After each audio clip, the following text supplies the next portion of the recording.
మీ business ని develop చేసుకోవాలని అనుకుంటున్నారా? అయితే వెంటనే సంప్రదించవలసిన phone number 7729969299. RS Praveen Kumar గారి రూపంలో మరి మన పార్టీని కొంతమంది వదిలిపెట్టి పోయినా, ఎందుకంటే ప్రతి పార్టీలో రెండు రకాల వ్యక్తులు ఉంటారు. పోరాటవాదులు ఉంటారు.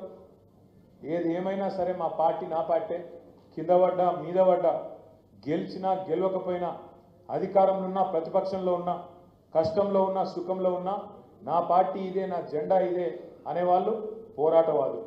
ఇక కొంతమంది అవకాశవాదులు ఉంటారు. ఎటు మోకా ఉంటే అటు దుంకి, ఇటుంటే ఇటు అధికారం, అటుంటే అటు పోయేటోళ్ళు కూడా ఉంటారు. కాబట్టి వాళ్ళ గురించి ఎక్కువ ఆలోచించి నెత్తి ఖరాబ్ చేసుకోవాల్సిన అవసరం కానీ ఇంకోటి కానీ లేదు. ఇలా మీకు అండగా సోదరులు, పెద్దలు, గౌరవనీయులు, మనం ప్రతిపక్షంలో ఉంటే మనకు ధైర్యాన్ని ఇస్తూ ఇచ్చేసిన అడిషనల్ డీజీపీగా పనిచేసిన ఆర్ఎస్ ప్రవీణ్ కుమార్ గారు. నేను ఆర్ఎస్ ప్రవీణ్ అన్నను గతంలో కూడా తెలుసు, కానీ ఇంత బాగా తెలియదు. ఈ 9 నెలల కాలంలో వారిని దగ్గర నుంచి చూసిన ఒకటి మాత్రం నేను ఖచ్చితంగా చెప్పగలుగుతాను. ఇవాళ ఆర్ఎస్ ప్రవీణ్ కుమార్ గారు కానీ నేను కానీ మా ఆలోచన విధానం, తెలంగాణ పట్ల, తెలంగాణ సమాజం పట్ల మాకున్న అవగాహన దాదాపు చాలా విషయాల్లో భావ సారూప్యత 100% ఉన్నది. భవిష్యత్ తెలంగాణ ఎట్లుండాలి, ఇక్కడ ఉన్న పరిస్థితుల్లో భారతదేశానికి దిక్సూచిగా తెలంగాణను ఎట్లా నిలబెట్టాలనే ఒక కమిట్మెంటు, ఒక తపన వారిలో ఉన్నది. నేను అడిగిన ఆర్ఎస్ ప్రవీణ్ అన్న మన పార్టీలో చేరే టైంలో, అన్నా మరి అవతల కాంగ్రెస్ వాళ్ళు రేవంత్ రెడ్డి బంపర్ ఆఫర్లు ఇస్తాడు, నిన్ను వస్తే వెంటనే నీకు క్యాబినెట్ ర్యాంక్ ఇస్తా అంటున్నాడు, వస్తే వెంటనే నిన్ను టీఎస్పీఎస్సీ చైర్మన్ చేస్తా అంటున్నాడు, నువ్వు రాగానే అవసరమైతే పార్లమెంట్ టికెట్ ఇస్తా అంటున్నాడు. మరి వాడు అధికార పార్టీ, ఇంకా 5 ఏళ్ళు ఉంటాడు, మరి ఎందుకన్నా ఈ నిర్ణయం తీసుకుంటున్నావు అని అడిగిన. ఆయన ఒక్కటే మాట చెప్పాడు నాకు. ఆయన అన్నది ఏంటి అంటే, అన్న నాకు అధికారం కాదన్న ఇంపార్టెంటు, నేను నిజంగా చెప్తున్నా, సిన్సియర్గా చెప్తున్నా.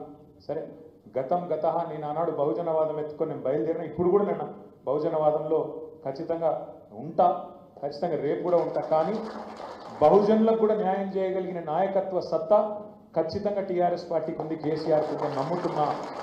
అందుకే నేను వస్తున్నా, అధికార పార్టీ పిలుస్తున్నా, అది వదులుకొని నీ దగ్గరకు వస్తున్నా అంటే నేను వారికి ఇచ్చిన మాట కూడా ఏంటంటే, అన్న నీలాంటి నాయకుడు ఉండాలి, తప్పకుండా నిన్ను చట్టసభలకు పంపే ప్రయత్నం బలంగా పార్టీ చేస్తుందని చెప్పి వారికి నాగర్ కర్నూలు పార్లమెంట్ నుంచి మనం పోటీ చేసినాం, కష్టపడ్డాం, 3,30,000 ఓట్ల దాకా తెచ్చుకున్నాం.